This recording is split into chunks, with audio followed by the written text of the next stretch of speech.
नमस्कार, हमारा नाम है समरीन और आपने देखना शुरू कर दिया है लाइव सिटीज। देखिए, लोकसभा चुनाव की डुगडुगी बज चुकी है और आपको मालूम है कि एनडीए ने सीट शेयरिंग का ऐलान भी कर दिया है और मालूम चल गया है कि इस बार बीजेपी ने, जेडीयू ने कई मौजूदा सांसदों का टिकट भी काट दिया है। देखिए, इसके बाद कई तरह की खबरें आ रही हैं और कहा तो ये भी जा रहा है कि जिनका भी टिकट काटा गया है उन सांसदों में गुस्सा है, उनमें नाराजगी है और जनाब खबर तो ये भी आ रही है कि ये सांसद अब गुपचुप बैठकें कर रहे हैं, सीक्रेट मीटिंग भी कर रहे हैं। तो ऐसे में अब बड़ा सवाल ये उठता है कि क्या बिहार में अब भी खेला होना बाकी है। तो आज हम इसी मुद्दे पर खरी खरी बातचीत करेंगे सीनियर जर्नलिस्ट रवि उपाध्याय जी से। सबसे पहले बहुत शुक्रिया बात करने के लिए। धन्यवाद जी। रवि जी, सबसे पहले तो हम आपसे जानना चाहेंगे कि बीजेपी ने और जेडीयू ने कौन कौन से ऐसे चेहरे हैं जिनको इस बार बेटिकट कर दिया है, यानी कि बैठा दिया है, टिकट से पैदल कर दिया है। देखिए, एनडीए फोल्ड की बात कर लेते हैं हम लोग, उसमें जनता दल यूनाइटेड और भारतीय जनता पार्टी, तो कुल मिलाकर के 8 को बेटिकट बीजेपी और जेडीयू ने कर दिया है, पैदल कर दिया, उसमें कहीं कोई दिक्कत नहीं। तो हम पहले एक एक करके बात कर लेते हैं जेडीयू की। जेडीयू में कविता सिंह सिवान से, विजय माझी गया सुरक्षित से, महाबली सिंह काराकाट से। ये देखिए, अदला बदली हुई है काराकाट वाली, याद ध्यान में रखिएगा। वो महाबली सिंह, हाँ, उपेंद्र कुशवाहा को आरएलएम को, राष्ट्रीय लोक मोर्चा को वहाँ से मिले। सुनील कुमार पिंटू सीतामढ़ी, सुनील कुमार पिंटू का याद करिए, सुनील कुमार पिंटू के सीट पर वहाँ से देवेश चंद्र ठाकुर, वहाँ से इस बार जेडीयू ने वहाँ से उम्मीदवार बनाया है, ये इनको पैदल कर दिया है। उसके बाद अब हम बात करेंगे बीजेपी की। तो बीजेपी में छेदी पासवान, सासाराम सुरक्षित जो सिटिंग एमपी थे, 2 टर्म से जीत रहे थे, उनको पैदल कर दिया है इस बार। अजय निषाद मुजफ्फरपुर, वह भी 2 टर्म से थे और भारतीय जनता पार्टी से वो मुजफ्फरपुर से आते थे, उनको भी पैदल कर दिया। रमा देवी, बड़ा नाम, बड़ा चेहरा, आधी आबादी का प्रतिनिधित्व एक तरह से वो करती थी, वो शिवहर से, तो उनको भी बेटिकट कर दिया। अब उसके बाद से कोई आधी आबादी नहीं दिखाई पड़ रही है बीजेपी वाली लिस्ट में। उसके बाद अश्वनी चौबे बक्सर से, बड़ा नाम, केंद्रीय मंत्री, और वो लगातार जीतते आ रहे थे 2 बार से। तो वो और बड़ा चेहरा, बड़ी पहचान थे बक्सर में, इसमें भी कोई डाउट नहीं है। उनको भी इस बार बेटिकट पैदल कर दिया है। तो ऐसे में कुल मिलाकर के एनडीए फोल्ड में जदयू भाजपा ने 8 सिटिंग सांसदों को बेटिकट कर दिया है, इसमें कहीं कोई। अच्छा, अगर हम बात एनडीए की करें तो और भी चेहरे हैं, पशुपति पारस भी हैं, उसके बाद और भी कई चेहरे हैं, प्रिंस राज भी हैं जिनको बेटिकट किया है। लेकिन अभी हम बात कर रहे हैं कि जेडीयू और बीजेपी ने किन किन चेहरों को बेटिकट किया है, कौन कौन से ऐसे मौजूदा सांसद हैं जिनको बेटिकट कर दिया है। अच्छा, हम आपसे ये भी जानना चाहते हैं रवि जी कि खबर ये भी आई कि अजय निषाद ने मुजफ्फरपुर में एक सीक्रेट मीटिंग की है और अपने समर्थकों के साथ ये मीटिंग की और कई तरह की खबरें आ रही हैं, बड़ा फैसला कर सकते हैं अजय निषाद। क्या खबर है मुजफ्फरपुर से? देखिए, अजय निषाद के बारे में आप इतने एक लाइन में समझिए कि वह कैप्टन जयप्रकाश निषाद के बेटे हैं, जो स्वर्गीय केंद्रीय मंत्री रहे हैं, कद्दावर नेता, कई दफ़ा वो जीतते रहे हैं। मुजफ्फरपुर और हाजीपुर वैशाली में उनकी पकड़, अपनी पकड़ थी, अपना वो था। और उसके अलावा अब देखिए, अजय निषाद को जब बेटिकट किया गया है तो कार्यकर्ताओं में खासी नाराजगी है मुजफ्फरपुर में बम के हुए हैं। जिनको टिकट दिया गया वह इस बार भारतीय जनता पार्टी से समरीन, वह जो है सो उनको अजय निषाद, राजभूषण निषाद को पिछले चुनाव में उनको हराया था, और वह किससे थे? मुकेश सहनी की पार्टी से थे। तो वो ऐसे में यह झोल-झाल जो दिखाई पड़ रहा है, उससे कार्यकर्ताओं में, भाजपा के कार्यकर्ताओं में, दूसरे दल के कार्यकर्ताओं में नहीं, भाजपा के कार्यकर्ताओं में खासी नाराजगी देखी जा रही है कि भाई वही बोल रहा कि जिसको आपने हराया, जो हमारे यहाँ थे नहीं, दूसरे दल में थे, उनको टिकट देकर के प्रत्याशी बना दिया गया। तो ऐसे में यह अंडर करंट जो दिखाई पड़ रहा है, ये नाराजगी दिखाई पड़ी। और खबर तो ये भी आ रही है रवि जी कि सीक्रेट मीटिंग भी हुई है मुजफ्फरपुर में और कई तरह की चर्चाएं भी हुई हैं। देखिए, सीक्रेट मीटिंग कार्यकर्ता कर रहे हैं, जगह जगह बैठक कर रहे हैं, और वह यही नाराजगी के कारण कि जिसको पन पाएगा ऊपर से थोप दिया जाएगा, यह ठीक नहीं है। जो कार्यकर्ता लंबे समय से जो आपका झंडा उठा रहे हैं भारतीय जनता पार्टी का, जी। सुख दुख में साथ रहे, उनको अपना दे करके बाहर से जो फ्लाई कैंडिडेट है उसको आप दी, इसके लिए नाराजगी है। रमा निषाद की भी चर्चा है। हाँ, रमा निषाद कौन है? जी। रमा निषाद अजय निषाद की पत्नी है। बिल्कुल। तो और वहाँ से हाजीपुर से वो हाजीपुर नगर परिषद की सभापति और उपसभापति भी रह चुकी हैं। जी जी। तो ऐसे में वहाँ पर उन पर जो है सो उन्हीं को लेकर के है कि महागठबंधन से वहाँ से उनको उम्मीदवार बनाने की बात है। महागठबंधन से उम्मीदवार यानी कि लालू तेजस्वी से संपर्क हो गया है हाँ, क्या? वो तभी तो उनको महागठबंधन से रमा निषाद को बनाने की बातचीत चल रही है जी। कि अब जो है सो रमा निषाद को वहाँ से महागठबंधन से उम्मीदवार बनाया जाएगा, क्योंकि हाजीपुर नगर परिषद की सभापति और उपसभापति थी। तो इस लिहाज से वहाँ पर उनको बनाने का और बड़ा सा झटका देने की तैयारी है। मतलब कि अजय निषाद ने अब मन बना लिया है, मतलब हिसाब किताब अब चुकता करना चाहते हैं। देखिए, अजय निषाद ने मजा चखाना चाहते हैं इंडिया। अजय निषाद ने मन बनाया है कि नहीं बन, लेकिन कार्यकर्ताओं ने मन जरूर बना लिया है। कार्यकर्ताओं ने मन जरूर हाँ, बनाया है। कार्यकर्ता इसलिए दुखी हैं जी, कि जो जी, कि जी। आपके साथ में लंबे समय तक रहे, सुख दुख में दो बार हाँ, मौजूदा और सांसद अजय निषाद उनके रहे हैं। पिताजी के तरफ से, पिताजी भी उनके जब मंत्री थे, तो वह तो लेगेसी है ही ना उनके साथ। तो वह जब लेगेसी है, तो जब सब है, तो वो उस परिस्थिति में निश्चित रूप से वहाँ गड़बड़ झाला दिखाई पड़ रहा है। मतलब कि सरेंडर नहीं करेंगे और कोई भी बड़ा फैसला ले सकते हैं अजय निषाद। रमा निषाद का नाम जो सो आ रहा है, तो कैसे आ रहा है? जी, जी, अब वो भी तो सिर्फ मैंने सब लोगों के बीच में शुरू से रही रमा निषाद, तो ऐसे में निश्चित रूप से वहाँ पर आपको दिखाई पड़ेगा, वो दिखेगा वहाँ पर कितना खेल होगा। और खेल होता हुआ, और देखिए वहाँ 5वें चरण में चुनाव होना है। जी जी। मुजफ्फरपुर में 5वें चरण में चुनाव होना है। तो 5वें चरण में चुनाव होगा, तब तक तो कितना गंगा में पानी बह जाएगा कोई नहीं जानता है।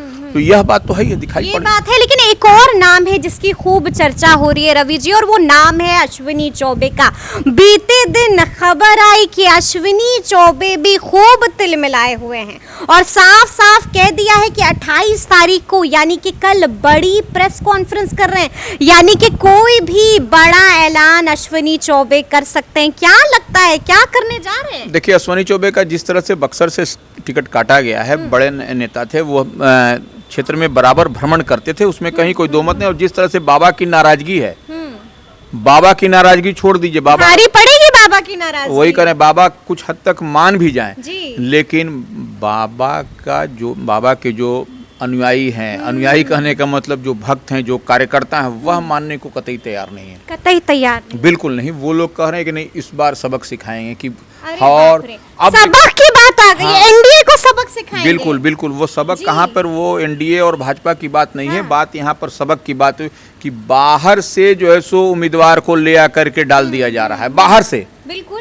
जो जिसको भारतीय जनता पार्टी ने इस बार बाबा को रिप्लेस करके जिसको उम्मीदवार बनाया है, जी। वह बक्सर के स्थानीय नहीं है। जी जी जी। यह बात सबसे बड़ी बात है। देखिए, जब बाबा भी आए थे तो उसी तरह से वहां पर विरोध हुआ था, जी। और अब जो है सो फिर से ऊपर से ले आकर के थोप देना, जी। यह जो है सो बड़ी बात है। और कहीं ना कहीं वह दिखाई पड़ रहा है कि अब जो है सो वहां पर आपको झोलझाल दिखाई पड़ेगा और वहां पर गड़बड़ हो जाएगा। अब देख लीजिएगा वहां पर। जी, जी। और अब जो है सो अंदर खाने में यह बात तय हो गई है कि अब जो है सो बाबा के समर्थन में वहां के कार्यकर्ता घूमना शुरू कर दिया है गांव गांव में। उनको कि ठीक है, मिथिलेश तिवारी को मन करेगा तो करें अपना, और हम भी लोग भी दिखा देंगे कि कैसे हम लोग करते हैं। अच्छा, अब आर पार के मूड में है। आर पार के मूड में है। और अब अंदर खाने में देखिए, गांव के दूर दराज के इलाके में हम लोग वहां जा करके देख रहे हैं कि वहां पर अजब जो है सो मैंने दिखाई पड़ रहा है बक्सर के इलेक्शन में। अजब तस्वीर है। अजब तस्वीर है। दूर जी, दराज जी, की हम जी, बात जी, कर रहे हैं। जी, वहां पर बिल्कुल, बिल्कुल, दलित महादलित के टोला में जाइए, फिर आप दूसरे तरफ जाइए, जो एनडीए मैंने कह रहा है कि हमारा जो है सो वोट बैंक है, वहां पर देखिए कहीं ना कहीं वह नाराजगी बहुत नाराजगी है। ठीक है। क्योंकि देखिए, बाबा का अलग था। बाबा जी। सरल सुलभ थे। उनका देखिए, उनका गांव गंवई का जो स्टाइल होता था, बाबा का वही था। जो गांव में जो देखने को मिलता है, वही ड्रेस, वही वेशभूषा, तो वह बाबा उसी टाइप के दिखते थे, अश्विनी जी, चौबे। जी, जी। तो वो पूरा जो है सो तुरंत में सबके बीच में घुल मिल जाते थे। यह थे, डांट भी देते थे तो दुलारते भी थे वो। तो यह लोग कहता है। अब फिर बोल रहा है कि फिर नए सिरे से बाहर से अगर यदि कैंडिडेट आए हैं, बनेंगे, फिर हम लोग को देंगे, फिर पहचानने में गांव यहाँ पर समय लगेगा। तो यह सब बात वहाँ पर हो रहा है। जी। अच्छा, देखिए, आपने भी जिक्र किया कि 8 ऐसे चेहरे हैं या 8 ऐसे मौजूदा सांसद हैं जिनको इस बार बीजेपी ने, जेडीयू ने बेटिकट कर दिया है। क्या लगता है? देखिए, उनमें से एक नाम है कविता सिंह का, एक नाम है सुनील कुमार पिंटू का, छेदी पासवान भी हैं, रमा देवी भी हैं। क्या लगता है रवि जी, क्या इन लोगों ने भी मन बना लिया है, कहीं कोई बड़ा खेल तो नहीं कर देंगे? देखिए कविता सिंह की क्योंकि सब नाराज हैं, खबर आ रही कविता सिंह भी नाराज है। सुनील कुमार पिंटू का ट्वीट आपको याद होगा, साफ साफ कहा था कि चुनाव तो मैं लड़ूंगा ही लड़ूंगा। कविता सिंह, रमा देवी सब नाराज हैं, क्या देखिए होगा? कविता सिंह भी जो है सो कहीं न कहीं उनके चाहने वाले, उनके कार्यकर्ता, उनके पति के जो समर्थक लोग हैं वह लोग भी अंदर खाने में बहुत जबरदस्त नाराजगी है उन लोगों की। जी।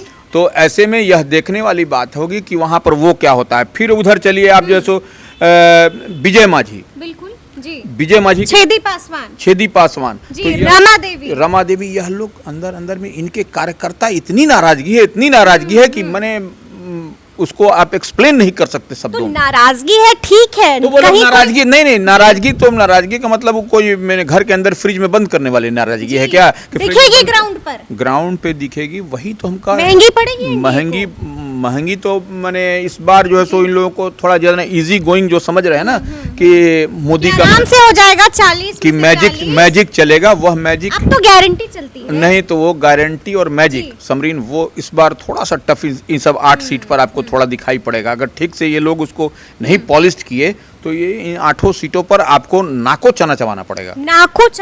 बिल्कुल।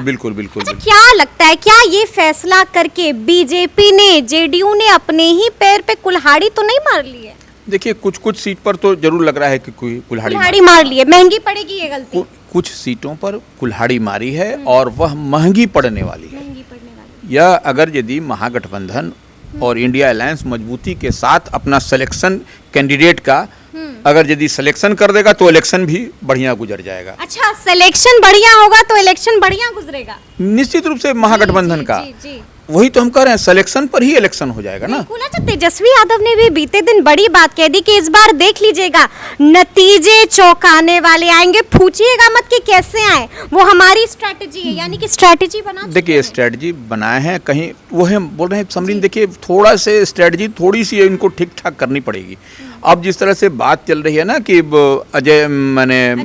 अजय निषाद की बात चल रही है, तो वह सब ये लोग जितनी जो जिस तरह से टिकट कटकुट किया है, यह सब और कहीं सन ऑफ मल्लाह मुकेश सनी इधर आ गए, जो चर्चाएं जैसी तरह की चर्चाएं हैं कि आ सकते हैं इधर, तो आ गए तो यह फिर वोट इधर एड ऑन होगा महागठबंधन इंडिया अलायंस में, तो फिर यह एक टफ होता हुआ दिखाई पड़ेगा। मतलब कंपटीशन जो है वो दिन प्रतिदिन टफ ही होता जा रहा है, टफ होता जाएगा और कांटे की टक्कर आपको दिखाई पड़ेगी कई सब सीटों मतलब कि 40 में से 40 बिहार में करना सपना रह जाएगा। निश्चित रूप से वही तो हम बता रहे हैं कि अगर यदि कैंडिडेट का सिलेक्शन हुआ तो इलेक्शन भी बहुत मजेदार हो जाएगा, इसमें कहीं कोई दो मत नहीं है। अच्छा, क्या लगता है रवि जी, क्या लालू से, क्या तेजस्वी से, इन तमाम जो मौजूदा सांसद हैं जो इस बार बेटिकट हुए, उन्होंने कोई संपर्क वगैरह साधा है?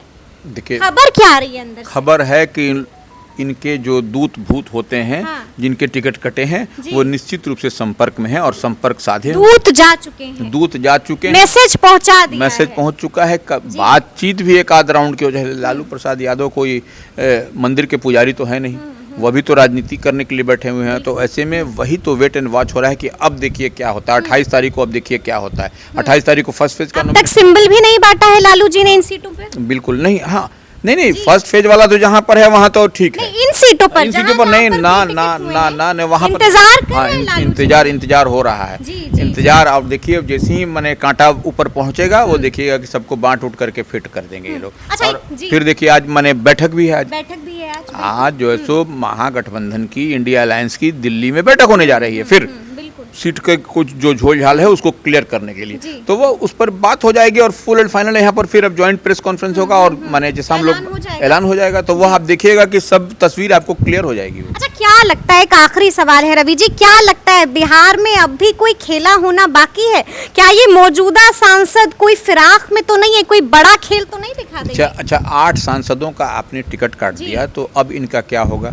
ये लोग बैठ करके कीर्तन करेंगे क्या?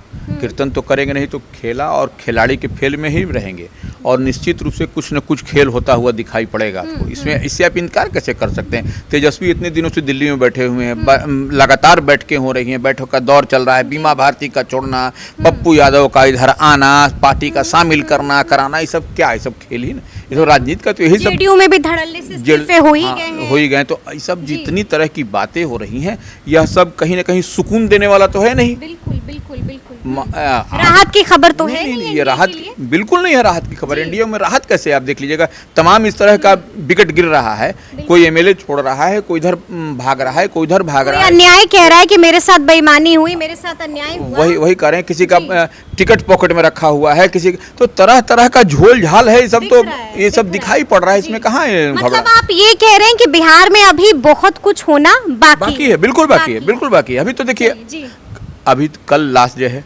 फर्स्ट डे का नॉमिनेशन का, उसके बाद आप देखिए फिर झोलझाल शुरू हो जाएगा। फिर झोलझाल शुरू हो जाएगा, तो अब देखना होगा कि बिहार में आगे आगे क्या कुछ होता है। तो ये पूरी बातचीत आपको कैसी लगी है, कमेंट करके हमें ज़रूर बताइएगा। तो इस तरह के तमाम अपडेट्स के लिए ऐसे ही हमारे साथ बने रहिएगा और देखते रहिएगा लाइव सिटीज़। बहुत शुक्रिया।